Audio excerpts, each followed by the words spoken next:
El Paso has been a crossroads of cultures for centuries, sitting right where Texas, New Mexico, and Mexico meet. It's one of the oldest cities in the country, with roots going back to the Spanish explorers who passed through this desert over 400 years ago. And you can feel that history in everything here, from the Franklin Mountains cutting across the skyline, to the people who've called this desert home for generations, to the food that tells our story better than anything else. So whether you're new to El Paso or just looking for something to do, this one's for you. Here are some of my favorite things to do right here in the 915. First stop, Scenic Drive. Back in 1920, the city of El Paso carved this road right out of the Franklin Mountains just so people could take in the view. And over 100 years later, it's still one of the best things you can do here. People come up here to watch the sunset, take photos, or just sit and enjoy the overlook of downtown El Paso and our neighboring city of Ciudad Juárez, Mexico. And if you've never been up here at night, the city lights are absolutely stunning. 2 cities, 2 countries, 1 view. Up next, right along Rim Road near Scenic Drive is Tom Lee Park. The park is named after Tom Lee, a native El Pasoan born in 1907, who became one of the most celebrated artists of the Southwest. He painted murals, wrote novels, and even covered World War II as a correspondent for Life magazine. The city honored his legacy by naming this park after him, and it's a great spot to take in a closer look at downtown El Paso and our neighboring city of Ciudad Juárez, Mexico.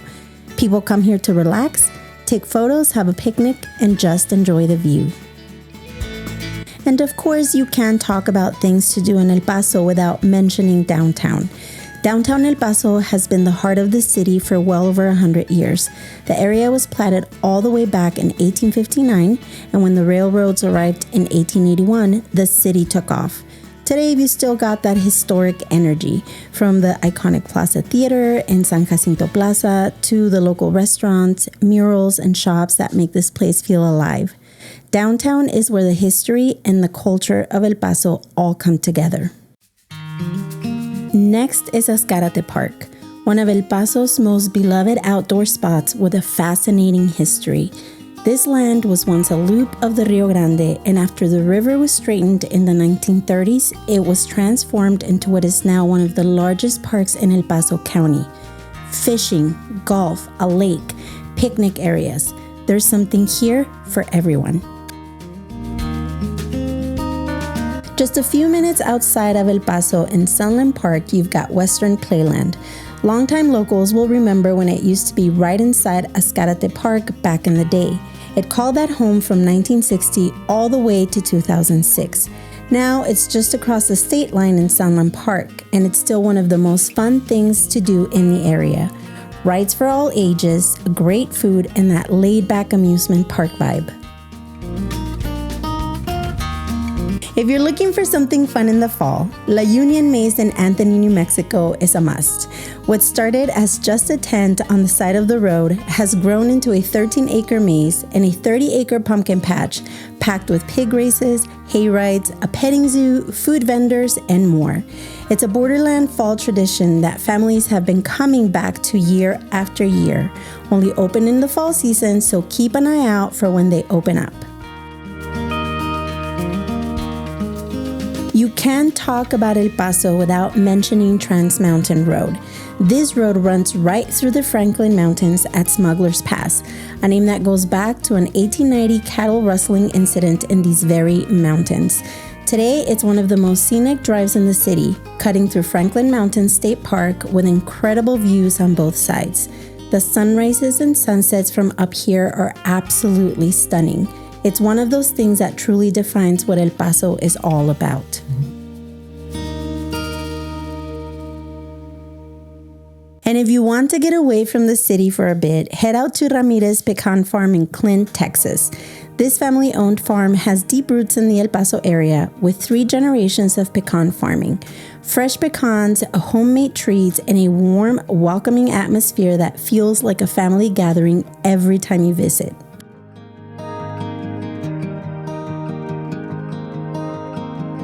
Licon Dairy out in San Elizario is a Borderland treasure. They've been making handmade asadero cheese since the 1950s using traditional Mexican techniques, possibly the only dairy in the entire country still doing it that way. 4 generations of the Licon family have kept this tradition alive, and the cheese is as good as it's ever been. Fresh cheese, amazing food, a free petting zoo. It's honestly a full experience. So a little drive out to San Elizario is worth every mile.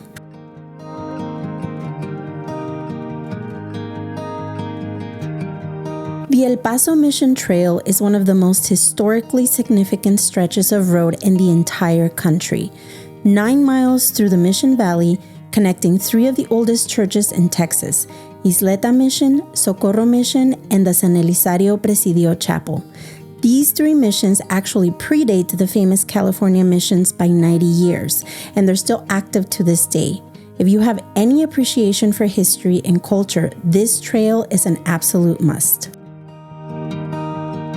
And just about an hour outside of El Paso, you've got one of the most breathtaking natural wonders in the entire country, White Sands National Park.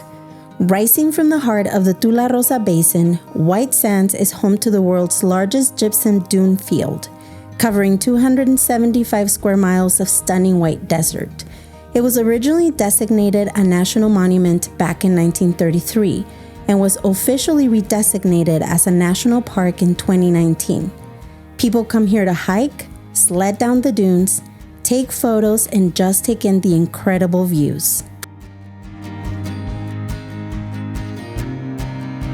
Right in Alamogordo, you've got the New Mexico Museum of Space History, dedicated in 1976 to inspiring and educating visitors about the pioneers of space exploration. This region played a huge role in the development of American rocketry, with experiments at White Sands helping pave the way for NASA's Apollo program. Moon rocks, rockets, a planetarium, it's a must-stop when you're out that way. UTEP is one of the most unique university campuses in the entire country, and most people don't even know why. Back in 1917, the dean's wife was inspired by National Geographic photos of Bhutanese mountain fortresses and convinced her husband to build a campus in that style. Over 100 years later, nearly all 97 buildings on campus still reflect that Bhutanese design, making it the only university in the U.S. built in that style. And sitting right in the center of campus is the Lakhang, a real Bhutanese temple built without a single nail by Bhutanese craftsmen and gifted to the university in 2008 as a symbol of a remarkable friendship between El Paso and a small Himalayan kingdom.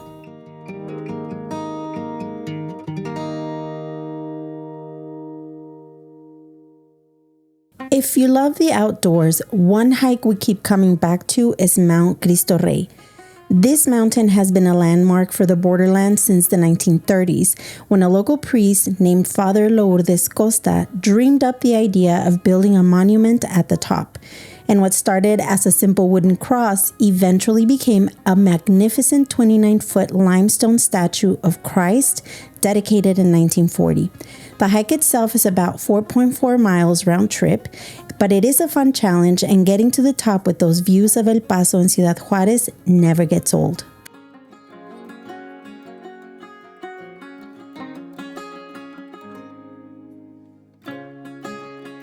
When you're in downtown, make sure you walk El Paso Street. This street has been a center of commerce between El Paso and Ciudad Juárez for over 150 years, long before the city was even formally platted.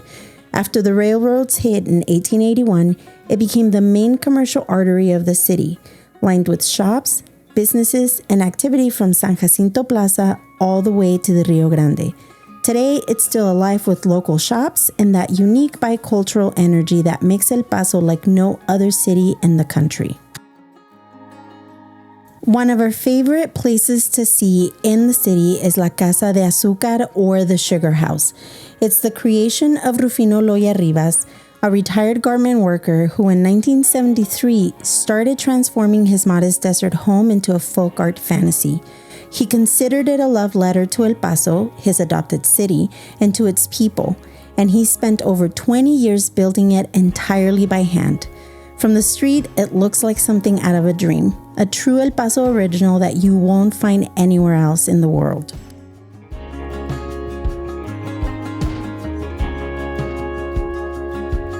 If you're looking to do some shopping while you're visiting the city, you've got options.